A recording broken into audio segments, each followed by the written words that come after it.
মাত্র ১৭ দিনের পরিচয়ে আলোচিত সমালোচিত চিত্রনায়ক রাসেল মিয়াকে বিয়ে করেছিলেন গায়িকা ও ইনফ্লুয়েন্সার বর্ষা চৌধুরী।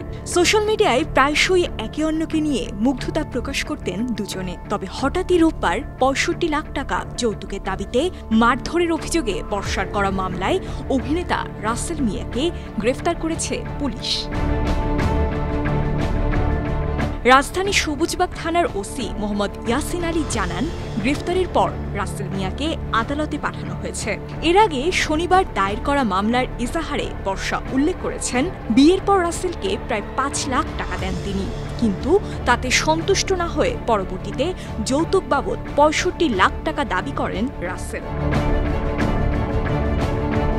মামলার এজাহারে বর্ষা আরও উল্লেখ করেছেন, গেল বৃহস্পতিবার রাতে তার উপর শারীরিক নির্যাতন ও মারধর করে রাসেল। এ সময় তার চিৎকারে এলাকার লোকজন বর্ষাকে উদ্ধার করে মুগ্ধা মেডিকেল কলেজ হাসপাতালে চিকিৎসা করায়। এদিকে গ্রেফতারের আগে ফেসবুক লাইভে এসে নিজেকে নির্দোষ দাবি করে রাসেল জানান, তিনি ষড়যন্ত্রের শিকার হয়েছেন।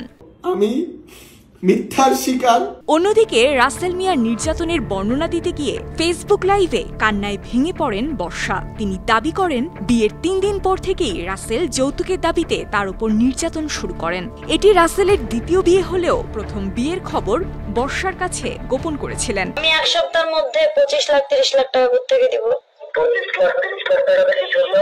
এর আগেও ফেসবুকে রাসেল মিয়ার সাথে কথোপকথনের একটি অডিও প্রকাশ করে নির্যাতনের অভিযোগ তুলেছিলেন বর্ষা চৌধুরী। পরবর্তীতে সেটি সরিয়ে বর্ষা দাবি করেন, কৃত্রিম বুদ্ধিমত্তা এআই এর মাধ্যমে অডিও ক্লিপটি তৈরি করা হয়েছে। তারই ১ মাসের মাথায় রাসেলের নামে মামলা দায়ের করলেন বর্ষা।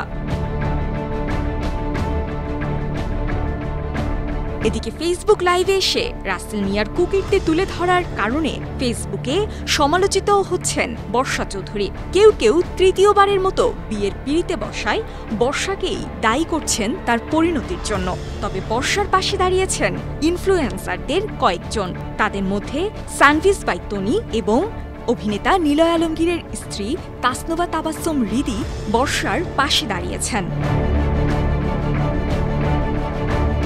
২০২২ সালে রাসেল মিয়ার পরিচালনা ও অভিনয়ে মুক্তি পায় ভাইয়ারে নামে একটি সিনেমা। সে সময় নিজের সিনেমাকে পাপমুক্ত বলে ঘোষণা দিয়েছিলেন তিনি। বিনোদন ডেস্ক, বায়ান্ন টিভি।